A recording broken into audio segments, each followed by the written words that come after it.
एक कमेटी का गठन किया गया है। उस कमेटी की रिपोर्ट के बारे में भी आज समाचार पत्रों में आया है। और तीसरी चीज़ है कि उत्तर प्रदेश सरकार के ने जो भी अपने पिछले 4 वर्षों में काम किए, उन कामों के बारे में समाचार पत्रों में एक विज्ञप्ति आई। जी। कोई और इंटरनेशनल न्यूज़ कोई? इंटरनेशनल न्यूज़ में सर अभी के लिए जो म्यांमार में तख्तापलट हुआ है, उस म्यांमार के तख्तापलट के बारे में समाचार पत्रों में कुछ खबरें हैं उसके विषय में। अच्छा अच्छा।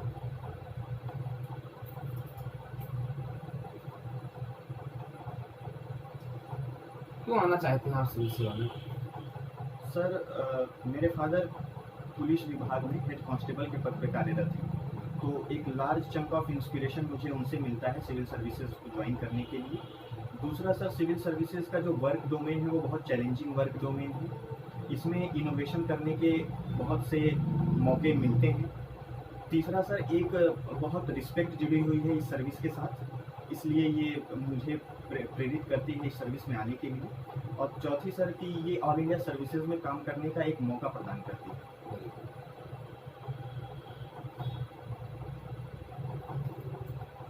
आप अपनी कुछ ऐसी अच्छाइयाँ बताइए जो आपको एक आदर्श, एक अच्छे प्रशासक के रूप में चयन का कारण रहे। सर मेरे अंदर वो एबिलिटी और पेशेंस है जिससे मैं डाइवर्स ओपिनियंस को सुनता हूँ और एक बैलेंस्ड डिसीजन ले सकता हूँ। दूसरा सर, मेरे अंदर एम्पैथी है जिससे मैं जो सिटीजन्स हैं जो डे टू डे लाइफ में जिन प्रॉब्लम्स को वो फेस कर रहे हैं उनको मैं अच्छी तरीके से भली भांति समझता हूँ। तीसरा सर, मेरे अंदर परसिवरेंस है, मैं चीज़ों से हार नहीं मानता, मैं उनका डट कर सामना करता हूँ। इसका सर अच्छा एक उदाहरण है सर कि मैंने अपने प्रथम प्रयास में मैं प्रारंभिक परीक्षा पास नहीं कर पाया, दूसरे प्रयास में मैं मुख्य परीक्षा पास नहीं कर पाया, लेकिन तीसरे प्रयास में मैं सर आपके सामने साक्षात्कार के लिए बैठा हूँ। अंतर्राष्ट्रीय संबंध आपने पढ़ाई होगा। Yes sir. वर्तमान में भारतीय विदेश नीति में कुछ नए आयाम देखे जा रहे हैं, यस सर। उन्हें आप बताएंगे? सर, भारतीय विदेश नीति एक डायनामिक रूप ले चुकी है जिसमें जो हमारे पिछली उपलब्धियां रही हैं उन उपलब्धियों के ऊपर हमने और आगे अच्छा काम किया है, जिसमें पहले की विदेश नीतियों में हम डेवलपिंग कंट्रीज़ की ओर ज़्यादा ध्यान देते थे, आज हम डेवलप्ड कंट्रीज़ की ओर ज़्यादा ध्यान देते हैं, जिसमें हमारे सबसे अच्छे अलाइज इस समय अमेरिका, फ्रांस और ब्रिटेन जैसे देश हैं। एशिया में देखा जाए तो हमारे संबंध जापान और ऑस्ट्रेलिया से काफ़ी बेहतर हैं इस समय। सैद्धांतिक रूप में बताइए, ये ना बताइए कुछ नया परिवर्तन जो हो रहा है उसमें सैद्धांतिक संदर्भ क्या है? सैद्धांतिक संदर्भ में सर देखा जाए तो हमने नेबरहुड पॉलिसी को नेबरहुड फर्स्ट पॉलिसी में बदला है, हमने लुक ईस्ट पॉलिसी को एक्ट ईस्ट पॉलिसी में बदला है, और अब हम अपने इंटरनेशनल रिलेशंस में अपने नेशनल इंटरेस्ट को पहली प्राथमिकता देने लगे। Very good. नेशनल इंटरेस्ट आपने कहा। यस। क्या है भारत का इस समय नेशनल इंटरेस्ट क्या है? क्या अमेरिका के नेशनल इंटरेस्ट से भारत का अपना जो नेशनल इंटरेस्ट है क्या कुछ अंतर है? सर, नेशनल इंटरेस्ट अगर देखा जाए भारत के संदर्भ में तो भारत का संदर्भ में नेशनल इंटरेस्ट भारत के नागरिकों का जो हित है वो कहीं भी अगर हम विदेशी संबंध बनाते हैं, कुछ भी विदेश नीति के तहत करते हैं तो भारत के लोगों का जो इंटरेस्ट है वो सबसे पहले आता है। और जहाँ तक रही बात सर अमेरिका और इंडिया के नेशनल इंटरेस्ट में, तो वो नेशनल इंटरेस्ट सर राष्ट्र के हिसाब से है, लेकिन प्राथमिकता यही है कि अमेरिका फर्स्ट की पॉलिसी को लेके चलता है और इंडिया फर्स्ट की पॉलिसी को लेके चलता है। इंडिया फर्स्ट पॉलिसी को कहाँ हम लेकर के चल पा रहे हैं? सर, इंडिया फर्स्ट पॉलिसी हमने कहा नहीं है, कहीं व्यक्त नहीं किया है शब्दों में, लेकिन कहीं ना कहीं सर वो बैकग्राउंड में हम यही देखते हैं कि हम अपने हितों का रक्षा पहले करेंगे, फिर बाद में हम दूसरों के बारे में सोचेंगे। नेबरहुड फर्स्ट पॉलिसी क्या है? नेबरहुड फर्स्ट पॉलिसी के तहत सर एक अच्छे तरीके से समझा जा सकता है कि प्रधानमंत्री नरेंद्र मोदी की 2 शपथ समारोहों में, पहले शपथ समारोह में सार्क के देशों को बुलाया गया, उनके राष्ट्राध्यक्षों को बुलाया गया, और दूसरे समारोह में बिम्स्टेक के राष्ट्राध्यक्षों को बुलाया गया। तो इसके तहत सर ये समझा जा सकता है कि जो नेबरहुड फर्स्ट पॉलिसी का मतलब है कि इंडिया जब भी अपनी फॉरेन पॉलिसी बनाएगा या फॉरेन पॉलिसी में कोई भी एक्शन लेगा तो पहले अपने नज़दीकी पड़ोसियों के बारे में सोचेगा, उनसे बेहतर संबंध बनाएगा, उसके बाद वो दूर के पड़ोसियों के बारे में सोचेगा। अभी आपने कहा act east policy, yes look east policy और एक्ट ईस्ट पॉलिसी में क्या अंतर है? सर, लुक ईस्ट पॉलिसी के तहत हम उन संभावनाओं के ऊपर ध्यान देते थे जो संभावनाएं उस समय ट्रेड से रिलेटेड, डिफेंस से रिलेटेड हो सकती थी। एक्ट ईस्ट पॉलिसी में ये अंतर आया है सर कि अब हम पीपल टू पीपल कांटेक्ट की बात करते हैं, कल्चरल एक्सचेंज की बात करते हैं और एक स्ट्रेटेजिक टारगेट को लेके चलते हैं। कुछ उदाहरण?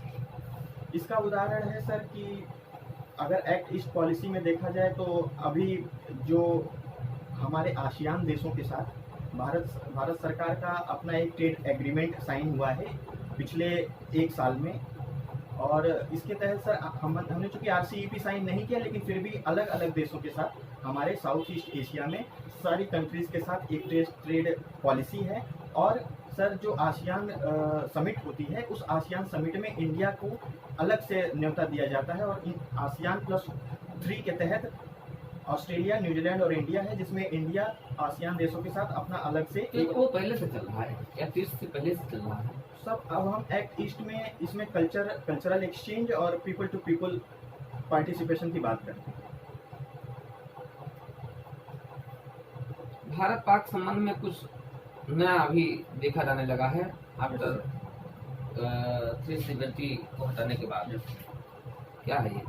सर, भारत पाकिस्तान का अगर 370 के बाद हटाने के बाद की बात की जाए तो अभी रिसेंट में सर 2 इंसिडेंट ऐसे हुए हैं।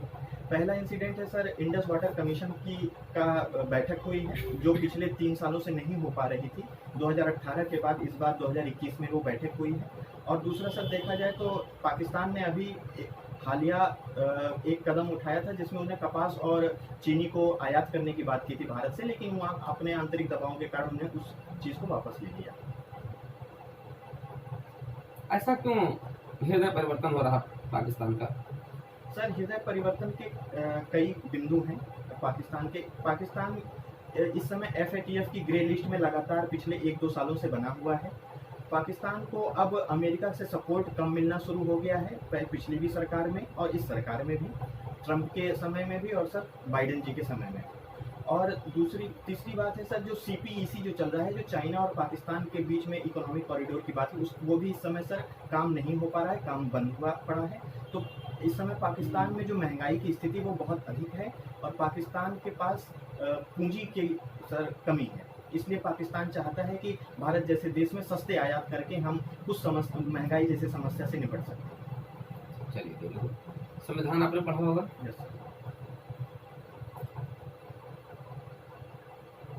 लोकतांत्रिक समाजवाद क्या है? सर, लोकतांत्रिक समाजवाद एक ऐसी अवधारणा है जिसके तहत जो गरीब वर्ग है, जो पिछड़ा वर्ग है, जो इकोनॉमिकली और सोशली बैकवर्ड है, उसको सर सरकारें आधारभूत जो ज़रूरतें हैं वो मुहैया कराती हैं। ये तो समाजवाद में भी कराती है। सर, लोकतांत्रिक समाजवाद में इसमें पीपल्स का पार्टिसिपेशन भी होता है। और अच्छे से बताइए कुछ। अभी के लिए सर इतना ही है, मैं इस पे पढ़ूंगा। संघवाद क्या है? सहकारी संघवाद क्या है? सर, संघवाद के तहत जो यूनियन और स्टेट होता है, इनके जो डोमेन ऑफ वर्क होते हैं ये सेपरेट होते हैं। और सहकारी संघवाद में सर ये यूनियन और स्टेट मिल करके जो पीपल्स के वेलफेयर के लिए काम करते हैं। कुछ उदाहरण बताएंगे सहकारी संघवाद का? सहकारी संघवाद में सर जो नीति आयोग की संकल्पना है वो सहकारी संघवाद का एक अच्छा उदाहरण है। पदों का क्रम क्या करें? सर, पदों के क्रम में सबसे पहले नंबर पे सर डिप्टी कलेक्टर, दूसरे नंबर पे असिस्टेंट रीजनल ट्रांसपोर्ट ऑफिसर, तीसरे नंबर पे डिस्ट्रिक्ट पंचायती राज ऑफिसर और सर चौथे नंबर पे assistant commissioner industries. Deputy collector आपने सबसे पहले क्यों भरा है? Sir, deputy collector state civil services का सर्वोच्च पद है, इसलिए सर मैंने प्रथम बार भरी था। और कोई कारण? डिस्ट्रिक्ट कलेक्टर के सर जो वर्क डोमेन है वो बहुत चैलेंजिंग वर्क डोमेन है। डिस्ट्रिक्ट कलेक्टर डेप्यूटी कलेक्टर का वर्क डोमेन बहुत चैलेंजिंग है। इसमें मौका मिलता है कि आप अलग अलग विभागों का कोऑर्डिनेशन कर सकते हैं। अलग अलग विभागों में जो आ रही समस्याएं हैं उनको उनकी जांच पड़ताल करके आप उसकी एक होलिस्टिक प्रोग्राम उसके लिए बना सकते हैं, जिससे जनता की समस्याओं का समाधान एक समग्र तरीके से हो सके।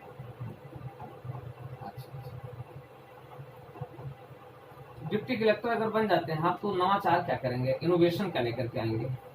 सर डिप्टी कलेक्टर के तौर पे मैं अपने जो मेरा उप संभाग होगा या सब डिवीज़न होगा, मैं वहाँ पे सर एसएसजी के माध्यम से, सेल्फ हेल्प ग्रुप के माध्यम से महिला एंटरप्रेन्योरशिप, विमेन एंटरप्रेन्योरशिप को बढ़ावा दूंगा। और सर पीपुल्स का पार्टिसिपेशन बढ़ा के मैं जो फ्रेंडली माहौल में वहाँ के समस्याओं का समाधान करने की कोशिश करूँगा। और सर जो रोज़मर्रा की जो चीज़ें आ रही जिसके लिए समस्याएं हो रही हैं, मैं कोशिश करूँगा कि वो चीज़ें बिना किसी समस्या के ऑनलाइन डिजिटल तरीके से हो सकें। वेरी गुड, मेरी शुभकामनाएं हैं, आप जा सकते हैं। Thank you sir.